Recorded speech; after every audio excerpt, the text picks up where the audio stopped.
mbégte la ñuy am jàkkaarloog yéen ci seen télévision Dakaractu TV am bànneex également di recevoir suñu ay gan ci ñaareelu numéro seen émission bi di duel gannaaw bi nga xam ne defoon nañ ko démb muy premier numéro bi tey jii nag may am honneur ak plaisir di dalal 3 coalitions bi ci njëkk ki leen fi représenté di Jean-Pierre Mendy nekk ci coalition Manko Taxawu Sénégal nekk également coordonnateur départemental bu xale yi nga xamante ni ñoom ñoo nekk ci Manko ci diwaanu Pikine monsieur Mendy ñu ngi lay nuyu di la dalal. jërëjëf ñu ngi lay fay. di rafetlu invitation bi. absolument alors également ci wetam ñu am Louis Ibrahima Mango coalition pôle alternative 3e voie Sénégal day dem bu Cheikh Tidiane Gadio recevoir nañ fi démb sax yow yaay responsable ci MPCL ci diwaanu Thiès nekk également conseiller culturel ci mairie bu Thiès bokk ci membre bu cellule de communication n'est-ce pas noonu la. waaw noonu la vraiment Babacar. Badara Diop. nit ñu lay remercier ci invitation bi ñu invité. tout à fait di nuyu waale aussi ñi ñu bokkal plateau bi nii yëpp. vraiment yaakaar ni dinañ am débat bu intéressant. absolument en tout cas loolu la ñuy xaar ci les différents acteurs également ñu terminer ak Mafal Sall coalition Benno Bokk Yaakaar yaay secrétaire général bu LUJ Dan c'est un mouvement bu au niveau national n'est-ce pas. C'est un mouvement national. LUJ Dan xanaa nga wax ñu lu muy tekki peut-être. C'est l'Union Union de la jeunesse démocratique Albouri Ndiaye. C'est un mouvement qui est affilié au Parti de l'indépendance et du travail. PIT. Absolument. Donc en même temps je suis attaché de cabinet du ministre du Travail.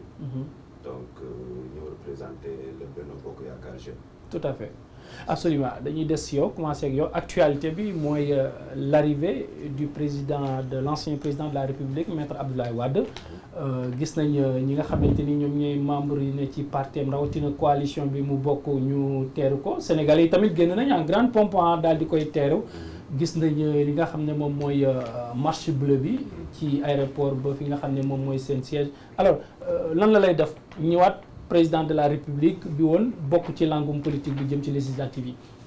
bon ñëwaat bi mën nañ ne ku génn sa réew demoon. sañ nga ñëwaat sa réew parce que Abdoulaye Wade c'est un fils du pays. et il a été président du Sénégal. donc je crois que loolu mbette la ci pour ñun doomu Sénégal. donc ça n'a rien à voir avec ci politique bi. parce que pour man Abdoulaye Wade mu ñëw wala mu ñàkk a ñëw ça n'a rien à voir njëriñul dara. yi nga xamante ne naataandoomam ñi nga xamante ne moom lay politique du amul benn aspect bu muy joué. donc je crois que sooy politique nga ñëw nga yaakaar ne ci benn vieux bu 91 ans.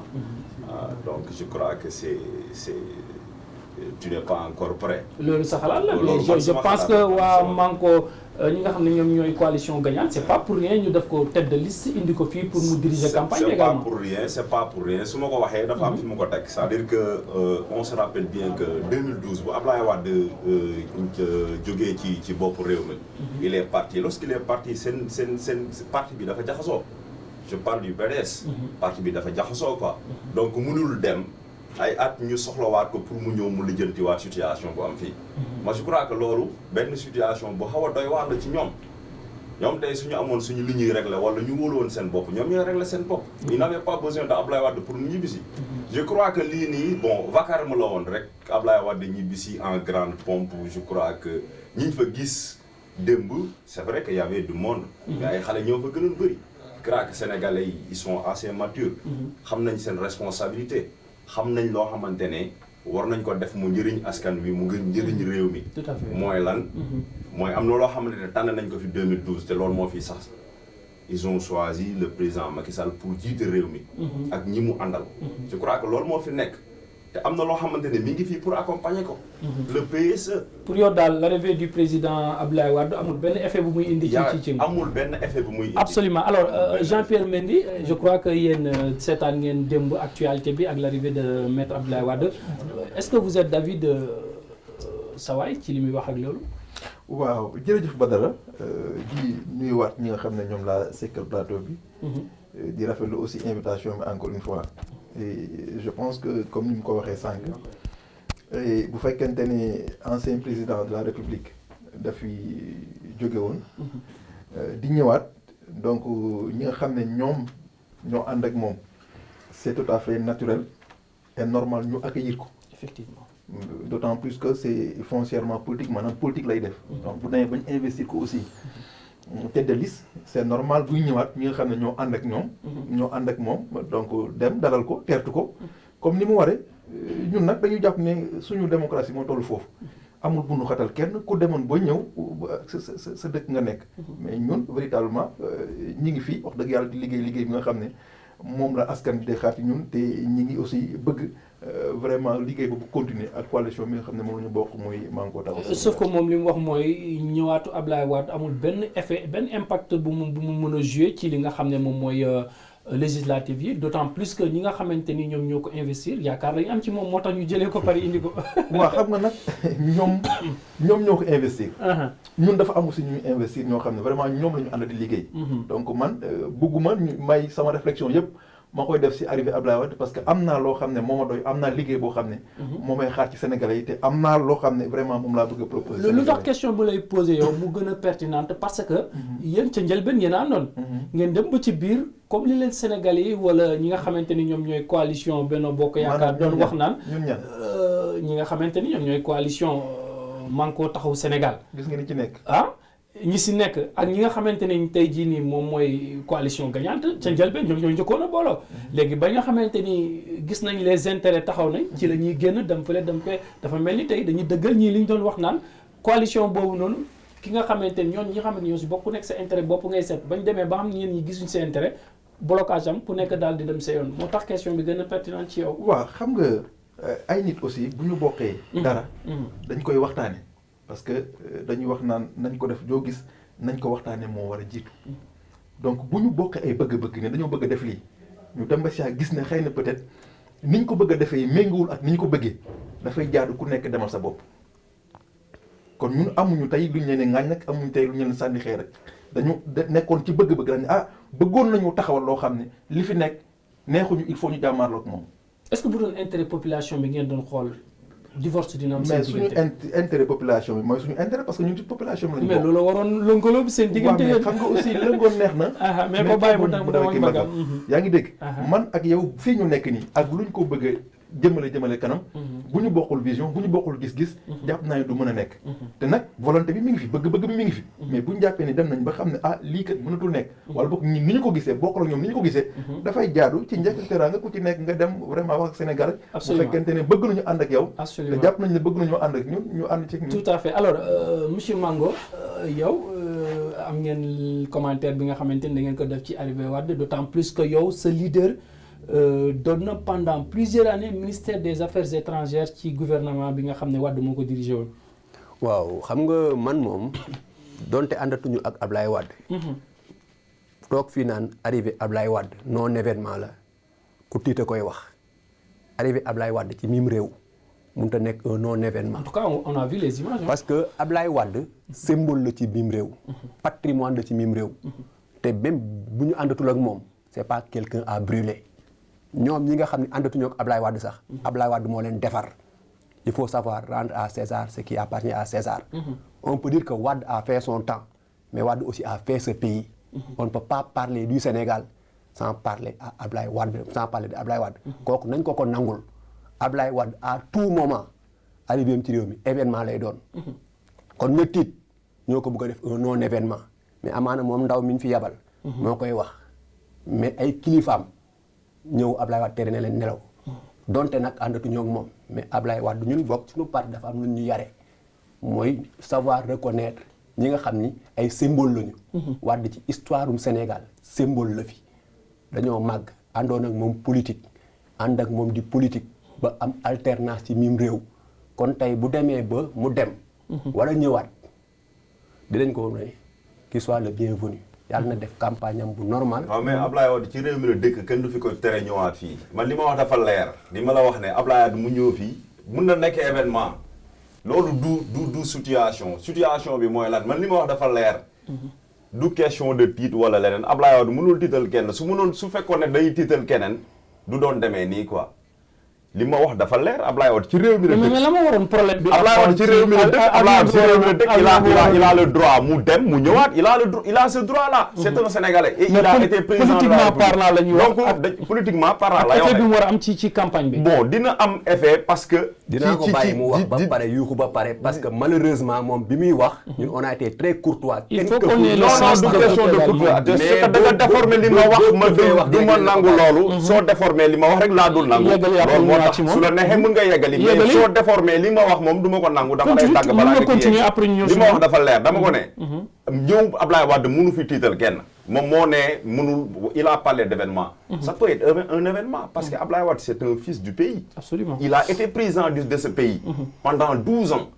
donc loolu mënul nekk loo xam ne dañ koy ñàkkal fayda quoi. quoi qu'il en soit c'est un Sénégalais. est-ce que yaa ngi comprendre. c'est que dama bëggoon nit ñi divergence politique bi ñuy am ba ñu ko yóbbu ci yeneen niveau bu mu eggul. la ñu warul def. xëy na peut-être moom li nga bëgg a réduire en donc néant c'est pour l'arrivée de dire que Wade. non moi je ne réduis pas en néant li Ablaye Wade bi mu ñibbisee fii. xam nga événement la comme lu mu waxee parce que mbette la ci ñu bëri ci waa PDS. te waa PDS ay doomu réew mi lañ. c'est vrai que nit ñi ngi xëccoo quoi. C'est vrai. mais je ne dis pas que ça c'est pas un événement. mais bu mu nee aussi nit ñi dañoo tiit parce que mënul tiital nit ñi. Ablaye Wade mu dem ñaata at mu dem ñu koy def tête de liste bu fi dama ne ñi fi nekkoon bu fekkoon dañoo wóolu seen bopp soxlawuñu Ablaye Wade pour comme tête de liste. Ablaye dañ ko waroon bàyyi mu noppaleku loolu moo ko war fu mu nekk nii ñi fi nekk ñu xeexal seen bopp. ah mais lu ñu jaaxal ba Ablaye Wade ñi ko naan na dem xool yëpp baalu leen ko. moom bi muy ci njëlbeen fan la wax ne fa la bokk xaw ma PIT ak Benno Bokk Yaakaar. PIT kan moo ko doon jiite. du Amath Dansokho. ana Amath Dansokho. est-ce que mu ngi noppaliku. nekkut ak président ba léegi. c'est vrai qu'il est disparu des radars depuis quelque temps. Amath Dansokho on le voit plus ci paysage politique bi ba léegi. te avec tout le respect xam nga ñun aussi mënuñuy wax lu metti ci lu mel ni ay ñoom Dansokho ñu mel noonu. c'est des symboles quand même c'est des symboles. mais bu dee ñu ngi tenir yaakaar naa Ablaye Wade tient mieux que Dansokho fi mu toll nii. te moom de ñamu àndal. dañoo jël Dansokho di ko dugal ci palais bi génne newuñu ko na dem noppali ko ji. kon buñ ne Ablaye Wade na noppali ko ji. wax bi mënul nekk benn.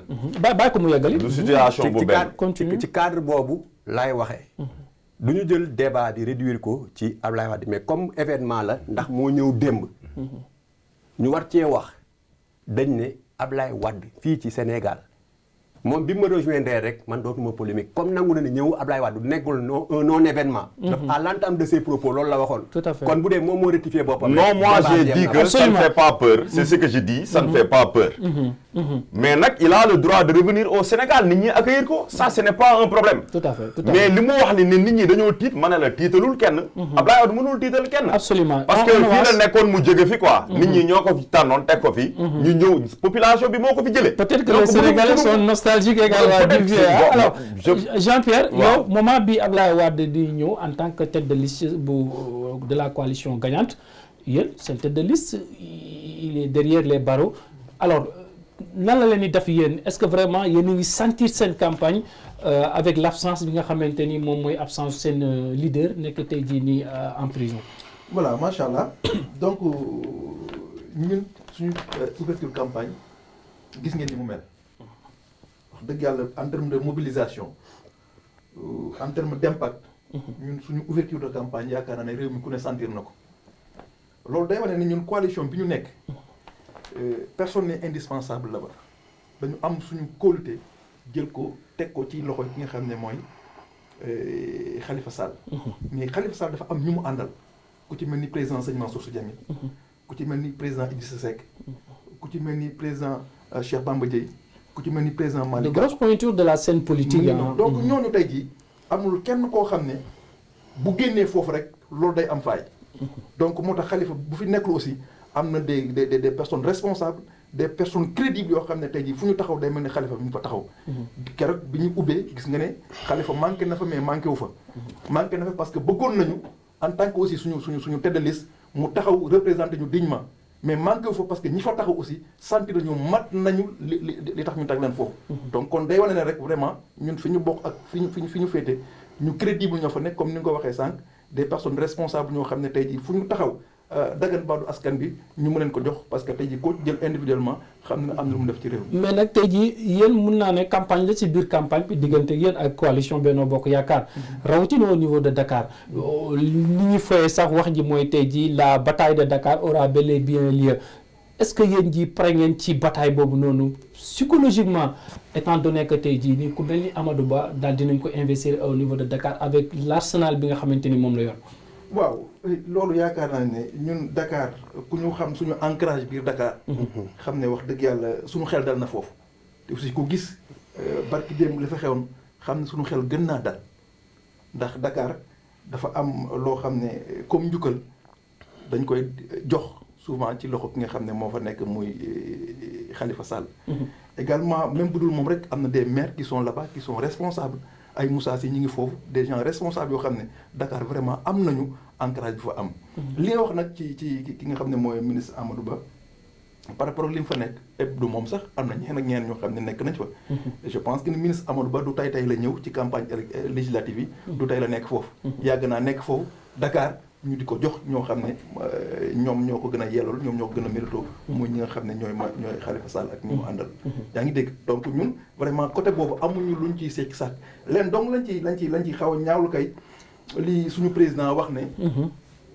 bu ñu perdee Dakar humiliation la ñoom bu ñu perdee Dakar humiliation la. mu wax ne vous avez am ngeen président de la République. am ngeen les institutions. donc bu ngeen perdee Dakar humiliation la. c'est une façon de les galvaniser également. jaay leen seen i bëy. ngir ñu gagné. loolu je pense que ne duñu ñoo ko inventé. loolu journaux yi bi ñu xëyee dañ ko wax jooju boo ko déggee day mel ni bu la nee am ngeen président day mel ni nekkatul président sénégalais mais président Benno Bokk Yaakaar la président APR la. mais également leader du parti APR au-delà du président qu'il est. président la ñu wax bu fekkoonte ne moom la kon day nekk tête de liste. xam nga ni mënu ko nekk. kon nag dafa war a am nu mu tëddee. bu ñu demee ci élection yu mel nii bu ñu jëlee tête de liste jox ko keneen jox ko premier ministre mu gérer ko. moom li ko war en tant que président. mooy mu tëddee njaaxaanaay mel ni ndey ji seex. mais bu mu ñëwee ne président am ngeen président. am ngeen les institutions. kon loolu dafay mel ni ñun ñaari Sénégal la ñu nekk. seen xel tey na si. Sénégal boo xam ne ñoom ñoo am président bi Sénégal boo xam ne ñoom ñoo am institution yi. xam nga tey ji ñu bëgg ko ak ñu bañ ko ku ci mel ni Amadou Ba mi nga wax. ministère bi mu yor ban ministère la. finance kooku bu ñu ko jëlee def ko ci biir liste ne ko am nga institution. loolu lu muy tekki mais abuser de ces institutions là. mais sauf que Sénégal léegi bu doon xaalis mooy tax élection ñu gagné ko Abdoulaye Wade xëy na tey jii du fi jóge boobu ba léegi mu fi. non waxuñu ay xaalis mais institution. parce que ñun dañu toll foo xam ne. mooy contrôle institution yi soxlaatuñu ay hommes forts comme ni ñu ko doon waxee dañu soxla des institutions fortes yoo xam ne.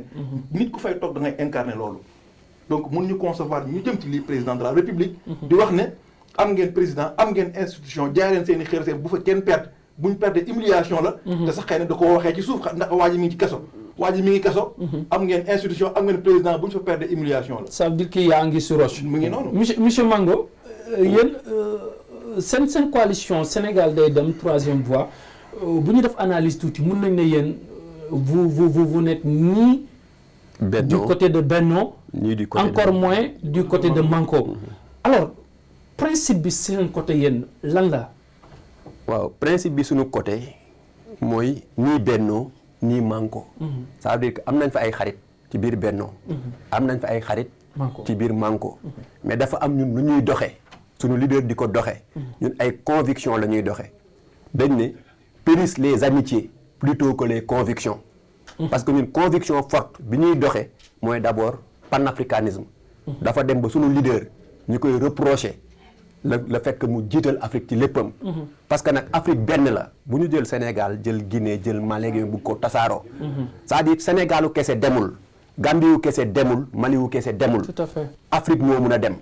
kon ñu jël Afrique jiital ko li tax nag ñu ne nii Benno nii Manko. quand bien même respecté nañ leen ñoom ñëpp.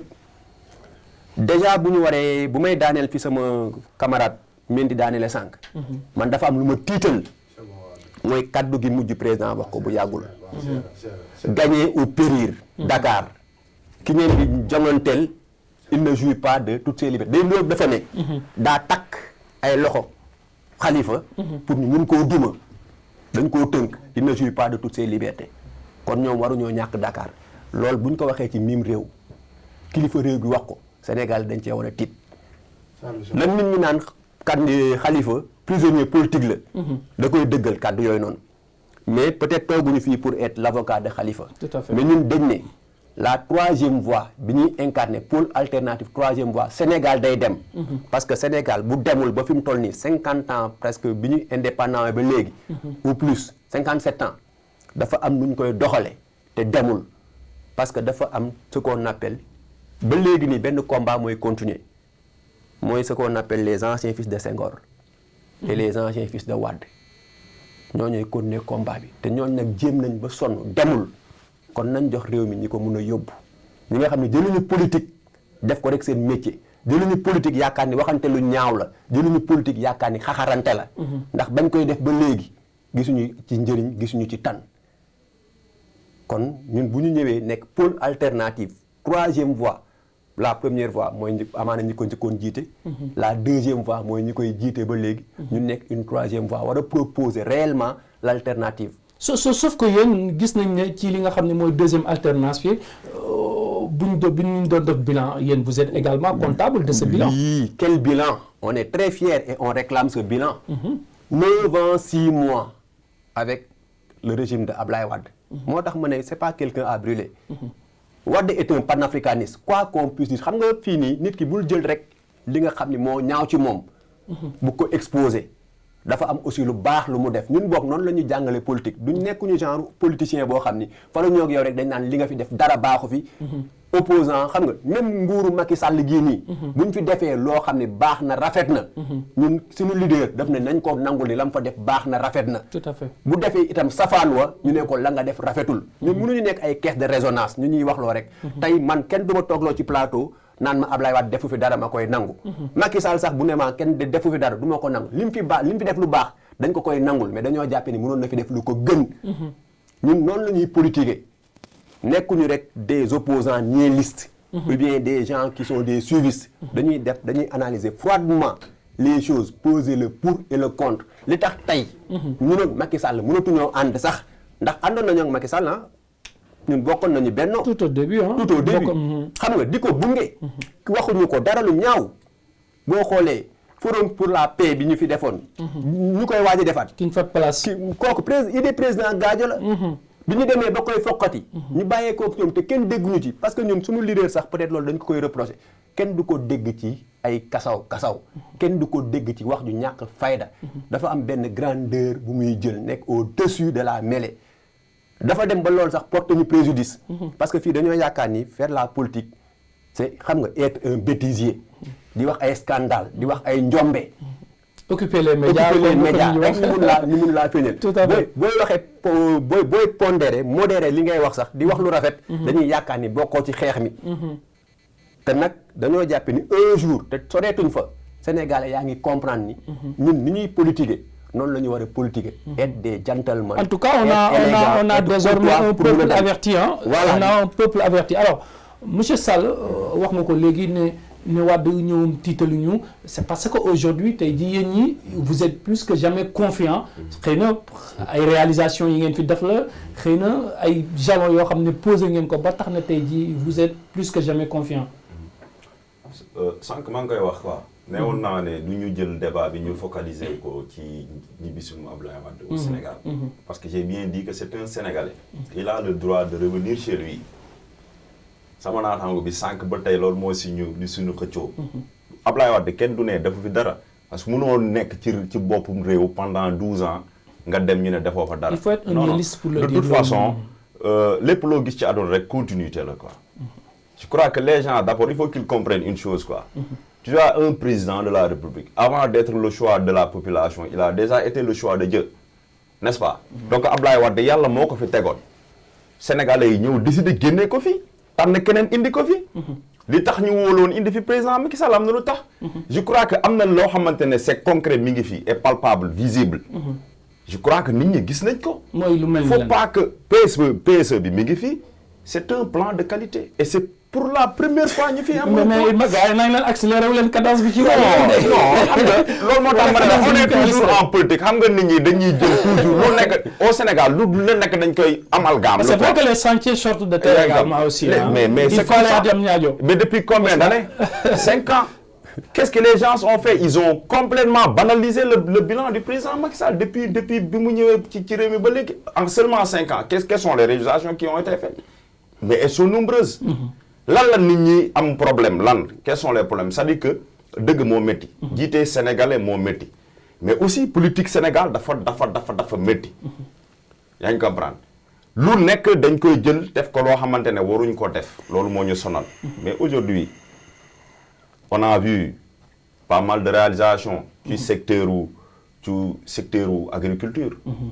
On a vu. Et vous avez la chance également d'avoir le pétrole. Le pétrole mi ngi ñëw. bientôt Sénégal émergent bi ñuy wax. dina weesu Sénégal émergent. te nit ñi ngi ci teg seen bët. c'est pas parce que le président Macky Sall peut-être neexul ñenn ñi. wala am na ñoo xamante ne mi ngi leen di teg ci yoon. que war nga ko wax yoo xamante ne waroo ko. nga nangul ko li muy def nga nangul ko li mu liggéey quoi loolu dafa yomb. je crois que ku nekk am na fi ambition. mais lu ñu constaté mooy que langue politique Sénégal dafa am ñoo xam ne dañuy bëgg a fës. ñett langue la am na ñoo xam ne dañoo bëgg a fës. am na ñoo xamante ne c'est des revanchards ñi ngi fi. ci terrain politique bi bëgg a fayeeku. am na ñoo xamante nag dañoo ñëw pour wut place. wut place di naan on sait jamais ay élections la ñu nañ jéem a bokk. nañ dem rek. xëy na peut-être loolu waral 45 listes yi. moo waral 45 listes yoo xamante ne on ne peut pas comprendre. mais sauf que gars yi ñu naan la plupart de ces listes yéen yéen a ko financé aussi. non comment ça. nan la ñuy financer ay listes. loolu moo jaaxal nit ñi. nan la ñuy mais nan la ñuy wax nan la ñuy financer listes yi. xam nga boo avancé benn propos il faut nga indi lu koy dëggal quoi. il faut certifier ça par des arguments. mais tu peux pas dire que ñii ñoo financer listes yi ba pare mënoo ci indi ay arguments yu clairs. ça c'est contradictoire. boo avancé dara rek dëggal ko ne lii moo koy firndeel ne lii moo am. tout à fait yaa ngi comprendre tout à fait. donc ce qui veut dire que démocratie la nit ñi di laaj. mais démocratie léegi lu ci des kay askan waa ngi fii ñoom ñooy seede. liste yaa ngi fii. mais nañ bàyyi ba ci bis bi. je crois que c'est suffisamment palpable et visible. pour que sénégalais yi xam nañ ne. lu fi nekk lii lu wér la quoi. le Benno Bokk Yaakaar du affaire de caaxaan. nit ñi ñoo manko woon fas yéene jël président Macky Sall teg ko ci bopp réew mi. et les gens n'ont pas regretté. sûrement dina am ay nit ñoo xamante ne dinañ fi nekk juste pour pour essayer d'inciter les Sénégalais à la révolte. mais ça ne marchera pas. ça ne marchera pas. Absolument. Alors monsieur Mendy yéen seen coalition bokk na tey jii ci coalition yoo xamante ni peut-être mooy coalition yu gën a mag campagne bi ni ngeen koy defee est-ce que ça augure des lendemains meilleurs par rapport ak mobilisation boo xam ne il faut le dire gis nañ ne waa coalition Benno Bokk Yaakaar ñu ngi koy def. waaw jërëjëf xam nga vraiment en tant que jeune aussi monsieur Sall bu ñu ko déggee muy wax souvent dañuy xaw a peine tuuti bu ñu wax on a un excellent plan xam nga table bu fekkee dafa excellente te servirul dara je pense pas que mu doon li nga xam ne moom la ñu soxla bu ne des réalisations sortent de terre xam nga c'est des propos yoo xam ñun dañu bëgg di ci teg lu concret dama ciy revenir ñun ne sommes pas là pour faire le bilan du président Macky Sall parce que je pense que ci ay élections législatives lañ jëm et à chaque fois ñu ne leen bilan ñu ne ñu suñu bilan mën naguñ ko def parce que jeexalaguñu da nga ñoo fal bari ñu bañ def li ngeen ñu fale ñu mën a wax de bilan kon du leen permettre ñu ngi wax bilan boo xam ne ñun dañ koy dégg rek. mais mën nañoo def bilan mi-parcours aussi tamit. waaw xam nga mën naa ñëw waaw à chaque fois ñu tuddal leen bilan ñu ne ñu bu leen ñu ko tuddal parce que pareeguñu heure bu leen neexee ñoom ñu force ñu bilan mi-parcours heure bu leen neexee ñu ne nañ bàyyi ba ci ba jeexal heure bu leen neexee ñoom ñu jox ñu bilan nañ ci du leen ko laaj. je pense que nous sommes aussi des Sénégalais. ñu ngi ci réew mi fii la ñu dëkk fii la ñu dóor fii la ñu yoroo fii la ñu màggee. yor suñuy bët nag yàlla def loolu di gis ak suñuy nopp di dégg xam li génn ci terre ak li ci des ba léegi je pense que bu ñu fi taxee naan c'est un excellence nii c'est un bon nii te gisuñu ko ñun en tant que des jeunes gisuñu ko en tant que Sénégalais li génnee pour génnagul bu li génnee pour génn fan jam ñaajo leer na nañu li génnee pour génn fan c'est-à-dire jaar leen jam ñaajo est-ce que mën naa ñëw c'est-à-dire ñun ne sommes pas là pour faire ce bilan là ça c'est vrai parce qu'on est en perspective des législatives aussi nekk ñu pour bilan moom vraiment dañ koy ñaan yàlla bu ñu demee ba élection présidentielle 2019 xam naa mu présenté ñu ko man ragal naa ne bilan bu gàtt lay doon boo xam ne wax dëgg yàlla. du jar sax ñu jël lu bari. tant bien si bien que nag am na loo xam ne def nañ ko fi quoi qu'on puisse dire comme étant président de la République. maintenant ñun ci liggéey bi nga xam ne. ci moom la ñu nekkee muy suñu coalition. je pense que nag campagne de sensibilisation bi ñu nekkee ak de mobilisation bi ñu nekkee buñ ci demul kanam duñ ci dellu ginnaaw. parce que tey jii population bi li ñu soxla mooy sensibilisation. population bi li ñu soxla mooy mobilisation. parce que dañu toll ci benn tournant boo xam ne il faut que Sénégalais yëpp dugal seen loxo ci fi ñu jëm. waratuñ ko bàyyi kese ci ñaar ñeent ba jàpp juróomi nit ñu war a yor suñu réew. li ñu bëgg mooy Sénégalais bu ci nekk nga participer ci Sénégalais bu ci nekk nga xool nit ñi nga xam ne ñoo nekk ci biir coalition yi jox leen sa confiance jox leen sa kàddu ñu mën a xool fi réew mi bëgg a dem dëgg ñu ànd ceeg ñoom. parce que tey élection législative yi ñu jëm dafa doon élection yoo xam ne yu am solo la. yoo xam ne Sénégalais bu ci nekk war naa mën a fexe ba dem déjà jëli carte d'identité lii tax muy voté. c'est important xam naa tax du ñàkk ñu ñëwaat ci. parce que tey lii tax ngay voté. carte d'identité boobu la te ba léegi ñun mënuñu koo gis. ba léegi dañ koy dégg. mais commission yi ñu ngi distribuer convenablement. wala ñu koy gis ci internet bi. ñu koy distribuer ci ay chambres. te je pense que ne loolu ku ci nekk suñu war naa mën a xeex ba loolu dañ parce que bu ñu jëlee nguur teg na le jël beneen nguur teg ko fi. c'est parce que dañu am ci moom yaakaar c'est parce que dañu am ci moom confiance ba lépp loo xam ne ñun war nañ ko jot en tant que Sénégalais bokk ci askan wi ñu jot ko ci anam bu mu gën a selle. ci anam bu mu gën a leere. ndax carte d'identité dañu ko soxla te mooy tax ñu voté. maintenant nag ñun fi ñu jëm nii wax dëgg yàlla am nañ ci yaakaar bu baax a baax comme ni ko laaj sànq.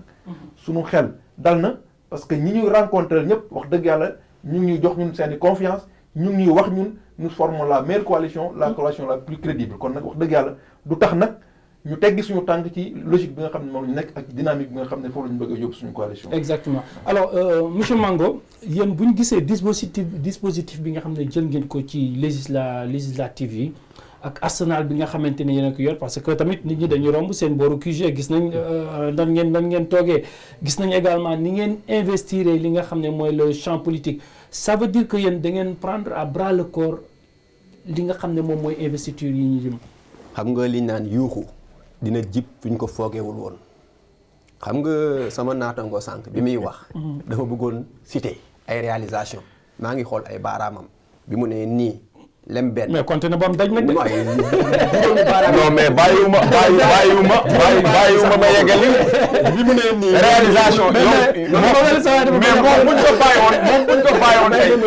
buñ ko bàyyoon tey mu cité réalisation yi moom buñ ko bàyyoon tey boo ko newoon cité mu cité ay réalisation yi dina cité xam nga bu ñu sëlëm sénégalais yi bu ñu tuur lëndëm PSE du bonbon bu ñuy naxe ay gone sénégalais dañoo yaakaar ni PSE Sénégal la xew xale yi bonbon sax naxatul Sénégal PSE maanaam benn plan la boo xam ni ay slogan la moo génnee Mali gii da nga fay fekk PME programme Mali émergent boo demee Burkina da nga fay fekk PBE programme Burkina émergent maanaam benn genre biscuit bu ñu jëloon sànni la ñëw Sénégalais nag yaakaar ne PSE Sénégal rek la xewe yaa ngi ko naan alors que c'est presque sur l'ensemble de l'Afrique nit ñi niñ ko concevoir sax dañ cee juum tey ñun ñi nga xam ni duñu ay Dakar waa Sénégal dañuy gëm ni Sénégal yemul Dakar. Absolument.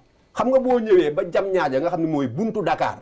nga fatt fa yaakaar ni yaa ngi liggéey yaa ngi gën a lor réew mi Sénégal ay région la man Thiès laa jóge sama cosaan nekk Fuuta ma jóge am ay maam Casamance. dafa am loo xam boo koy def teg di ko def ngir Sénégalais yi da ngay fexe ba mu law ba egg ci yeneen mais pôle territoire yi am na non déglu ma xam nga loolu benn gi lu ñuy wax la noonu waaw boo buggee jël loolu mais li nga xam ni mooy lu concret Sénégalais yi di ko vivre di ko sentir loolu mooy le bilan tey da ngay interroger le Sénégalais lambda nga ne ko réew mi comment tu te sens dans ce pays man de même sama campagne lu yomb laay wax nit ñi dafa am ñu fi nekk yor réew mi am ñeneen ñu fi nekk soxla bu dee yow Sénégal bii nga nekk tu te sens à l'aise ba yaakaar nga ni boo xiifee di nga lekk ba suur yaa ngi ko man boo feebaree di nga faju bu say doom waree jàng ñu ngi jàng correctement bu dee yaa sentir nga ni ces besoins là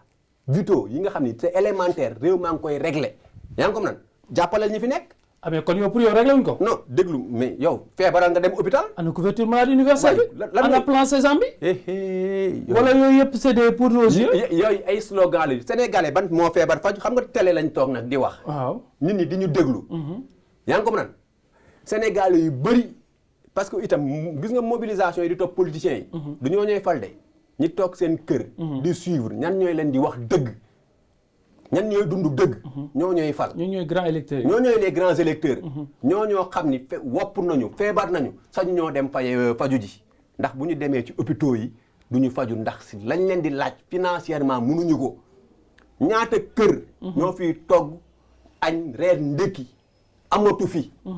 xam nga dañoo jóge bu yàggul rek ci korité bi ñaata sénégalais ñoo gis ni bi nga duggee ci marché bi. les prix ont flambé.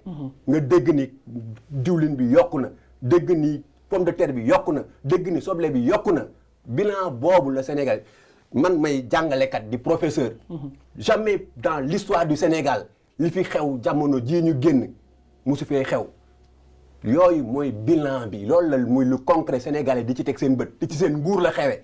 kon bu ñu toogee fii di ñu bugg a dresser benn bilan naan c'est positif kan la ñuy nax. yow daal pour yow social bi moo manqué ci seen ñoom. kan la gestion ñuy de nax plutôt ah. Sénégal yaa ngi ñuy déglu. xam nga loolu laa doon wax sànq. nee naa la boo bëggee jël lu nekk nga ne parce que politique lañ nekk quoi. sa adversaire yaa ngi ko bëgg néewal doole nga bëgg ko gàllankoor ba ngay wax yi nga xamante ne yow au fond de toi même xam nga ne dëgguwul. day xaw a doy waar quoi. parce que lui-même il sait ce qu'il dit là c'est du lu wér quoi. c'est pas fondé. parce que dafa am loo xamante ne teg nañ ko fi sénégalais yi ñoo ko gisal seen bopp xam nga le PSE su ñu waxee PSE nous c'est le Sénégal qui nous concerne. On ne peut pas parler du Mali de Burkina wala. D'autant plus que ça dépasse le mandat du président de la République. Voilà c'est à l'horizon 2035 waaw. donc ça concerne essentiellement la jeunesse sénégalaise. c'est-à-dire que il faut que nit ñi def benn réveil yu conscience ne que c'est que liggéey rek moo mën a génnee nit ci situation te PS bi lan la ñuy wax. liggéey ngir ëllëg. PSE bi loolu lañ ci wax.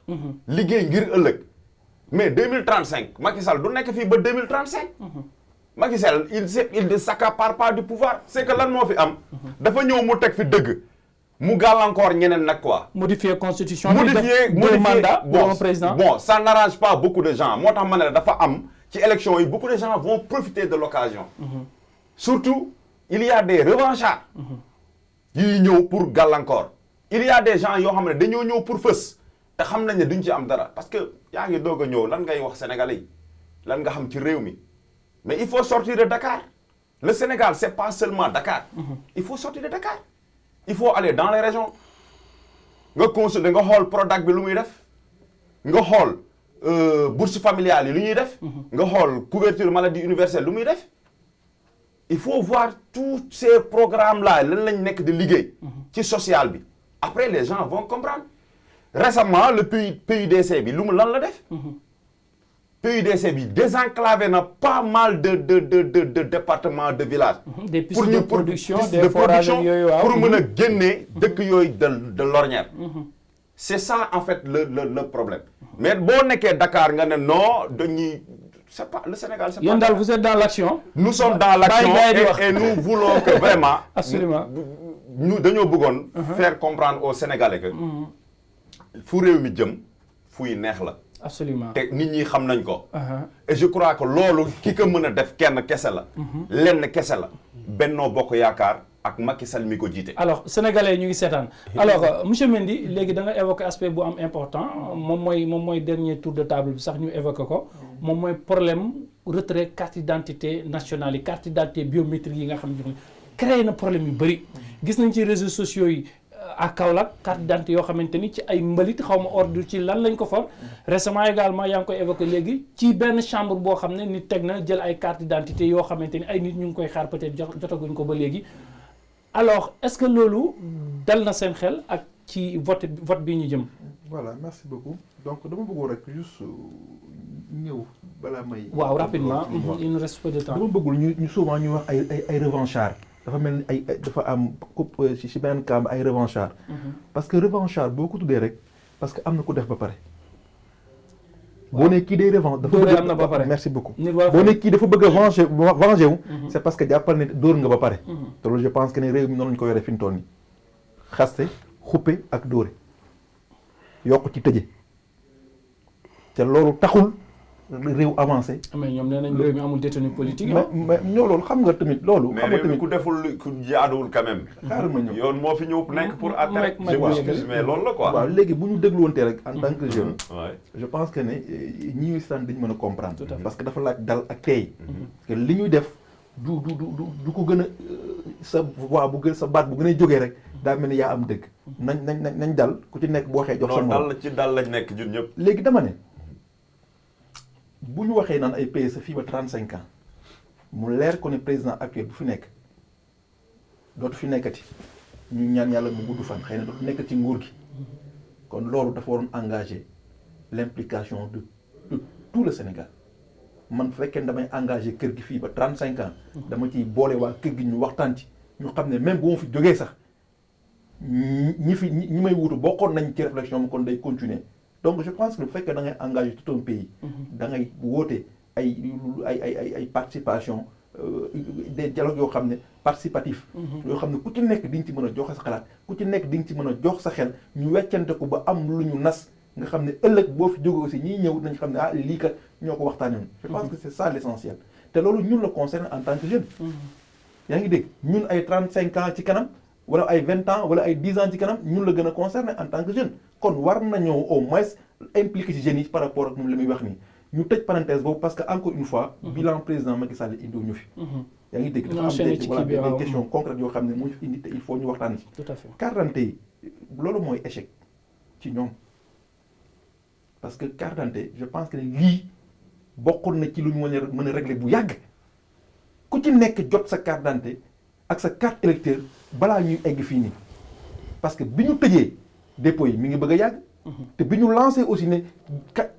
temps bi lañ koy tëj mi ngi bëgg a yàgg te bi ñu ko tëjee boobu ba léegi amul kenn koo xam ne dem na déposé ñu jël ko ci li ñu xam bokk dañ ne tëj nañu commission yi léegi ñu ngi ci distribution yi mais distribution yoo xam ne ba léegi ñëpp mun ñoo jot seen carte d'identité mais loolu fu ñu ko. est-ce que sénégalais yaa ngi dem. waaw sénégalais yaa ngi dem ñu ne ma sénégalais yoo xam ne chaque jour ñu leen suba chaque jour ginnaaw suba tey ñu ne leen ñëw leen jël si ko. ginnaaw suba ñu créé nañ sax ay commission mobile. ginnaaw suba ñu ne la mais ban commission bi ginnaaw suba ñu ne la léegi ku nekk fa ngay voté foofu nga koy dem jëlee nga ñëw taxaw ñu ne la commission bi ñëwagul mais gis nga dañu toll tournant boo xam ne.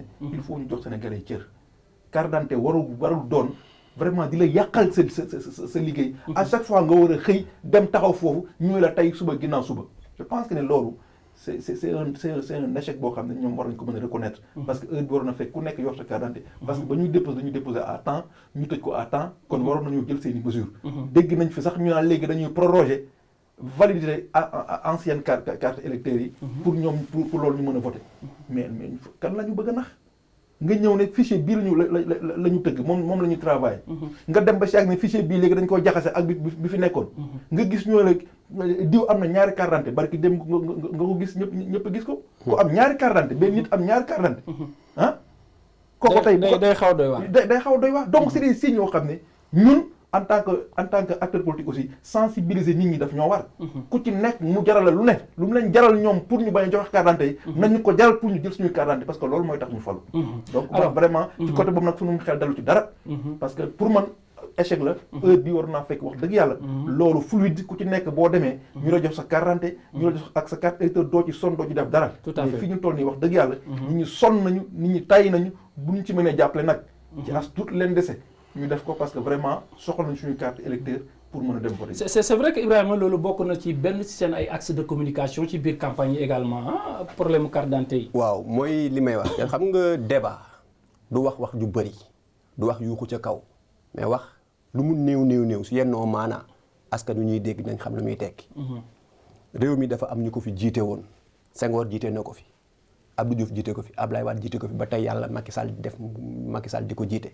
kenn musul dégg réew mi daa Senghor kenn musul dégg réew mi daa Diouf kenn musul dégg réew mi daa Wade mais saa yu ne réew mi daa Macky Sénégal yi xam nañ lu muy tekki. mais xëy na ñooñu tamit. maanaam yeneen ay appellations yoo xam ne maanaam day nekk réew mi daa metti c'est comme si le nom rime avec metti gis nga fi ñu toogee nii ñun ñii ñëpp peut-être moom xam naa projecteur bee ko jege moom rek kay ñàkk ndax coono sama naatangoo ñàkkul man mi ñàkk peut-être que moom man mi ñàkk amaana peut-être projecteur wala moom que grâce la il a déjà justifié sama ñàkk peut-être parce que vraiment il est un peu mal à l'aise yow déjà justifié nga suma moom am na courage sax il n'est pas habitué de la chaleur parce que ñoom ay clim lañ xam.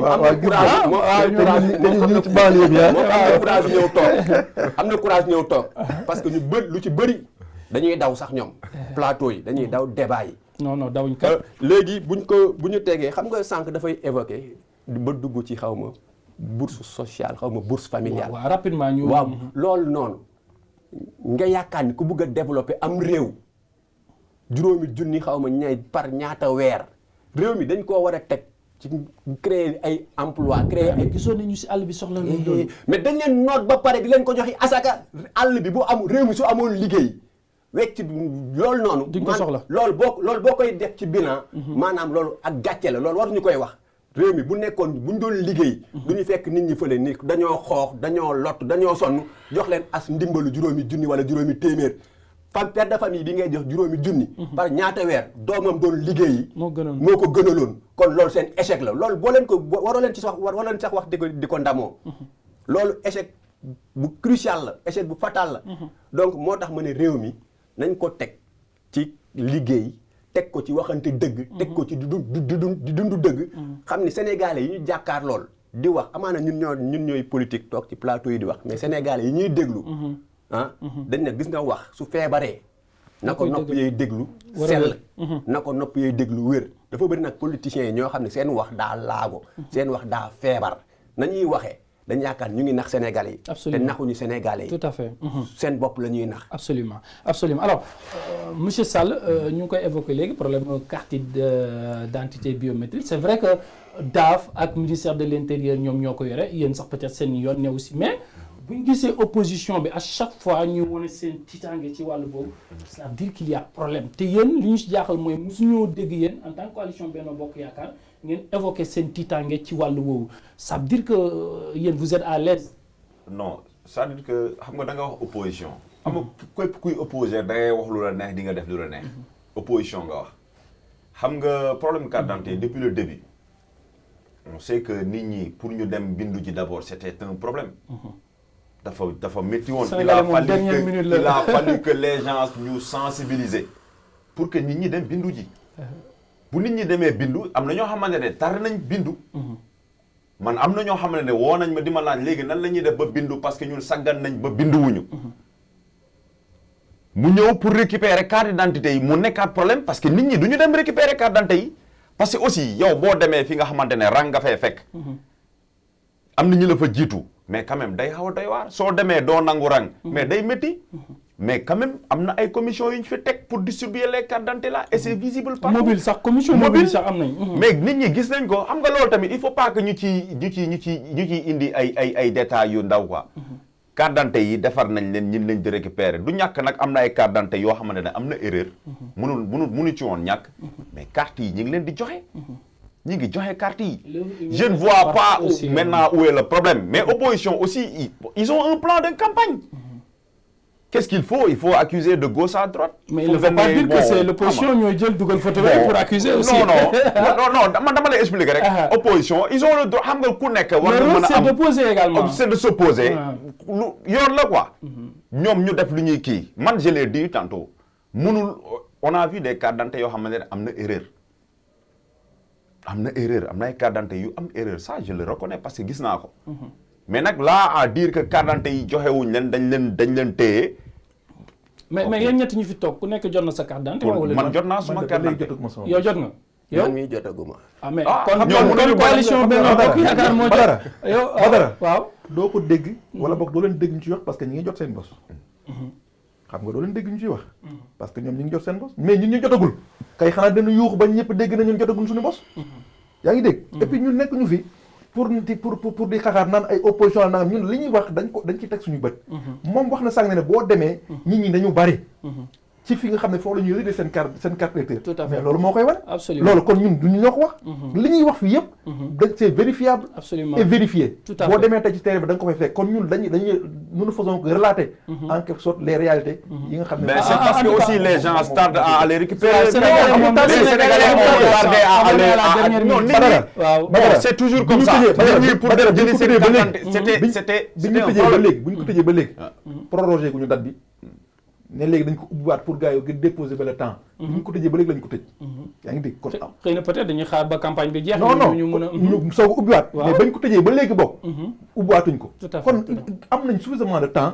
defar les choses comme il se doit. Absolument. correctement. En tout cas, on a dit aux gens vraiment d'aller récupérer le. mais ñi ngi dem. Vous avez fait votre devoir, hein? Bon, je Absolument. crois que le reste. Tout à fait. nit ñi ñi ngi jot yow waaw li nga war a yéen a ngi def jot. mooy nga def tout nga dem jëndi sa carte d'identité. non man chaque jour maa ngi ci. Ah Tout à non fait. non non yéen yéen a ngi ci yéen a ngi jot de. ñun non mais nit ñi ñi ngi jot Non, seen yéen a carte ngi jot. d'identité. ñu yéen a jeexal récupéré foofu. seen carte Yéen da ngeen toog seen jotaguñu ñu leen waaw yow doo nangu ne jot nga sa carte d'identité. parce que jotuma ko sa nangu. Est-ce que sa waajur si du nangu. est-ce du que parce que jot nga jotee ko ñu bañ a ne jot non nañ Badara ko. ñun on est suffisamment Ah, responsable. voilà. mais dama naan dama Ça, génn c'est ko une jot façon naa de ko. parler, c'est une mais façon de- mais ñoom ñi waxuñu parce que ñi ngi jot ñoom boo deful naa sax climat Non, nañ ko ñoom- moom bureau lañ ko indi na ko sa carte du ci def dara. Aha. du ci te ñun vraiment dañuy xëy dem yenn ba ngoon ñu ne ñu génnagul. Absolument, ñëwaat absolument. leen dimanche ba ñëwaat leen En tout cas, ñu ngi leen di remercier yéen ñett ñëpp ça a été un plaisir ma recevoir fi ay jeunes man loolu moo ma gën a neex ci plateau bi. muy démb muy tey. comme ni ko techniciens yi yëpp reconnaître. muy ñi ne fii ñi ne ci régie bi. c'est un débat d'idées on a assisté à un débat d'idées je pense que loolu day wane ni. Sénégal le peuple est mature loolu lay wane vraiment de débattre nañ yéen ñëpp ay débat d'idées ngeen teg moom indi na ay argument ngeen indi seen argument je pense que man mi ko doon animé sax vraiment jàng naa ci lu bëri cela veut dire que ne qualité débat bi amoon na solo la qualité également des interventions et des intervenants également amoon na solo ci noonu laa leen di gërëmee rappeler rek ñi nga xam ne ñooy téléspectateurs yi ñu doon suivre que dañ doon recevoir tey Jean-Pierre Mendy bu coalition Manko Taxawu Sénégal coordonnateur départemental des jeunes bu Manko bu Pikine recevoir également Louis Ibrahima Mango ma koy gërëm di ko sant moom sax ma fàttali ne dafa feebar instant bi nii mais démb dafa ne woon parti bi jaral na ko Cheikh Tidiane jaral na ko je crois que également militantisme loolu la Sénégal di xaar ci ndaw yi également Mafal Sall problème la ñu am ak benn bokk yaakaar pour ñu indil ñu moom tamit au dernier moment lañ ko woo mu nekk réunion bàyyi réunion ñëw cela veut dire que il y a de l'engagement de la détermination de la témérité au niveau des jeunes ñu leen ciy woo di ñaan également ñu dugg ci campagne boo xamante ni campagne bu apaisée lay doon ñu convaincre ñi nga xam ne ñoo électeurs yi à travers des programmes ñoom it ku dem ci mbañ gàcce gi xam ki ngay voter à travers des programmes parce que xob bi ngay sànni ci sa avenir la ci sa devenir la foofu laay jaare di gërëm sant ñëpp ñi nga xamante ni ñoom laa ci àndaloon di techniciens yi ak ñoom madame Ndiaye ñëpp ñi nga xamante ni ñu ngi ci régie bi ñoom Jean-Pierre Correa ñoom El Hadj Guissé gërëm également téléspectateurs yi ñu doon seetaan duel di ñëw suba ak yeneen invité d'ici là portez-vous bien en compagnie des programmes de Dakaractu TV.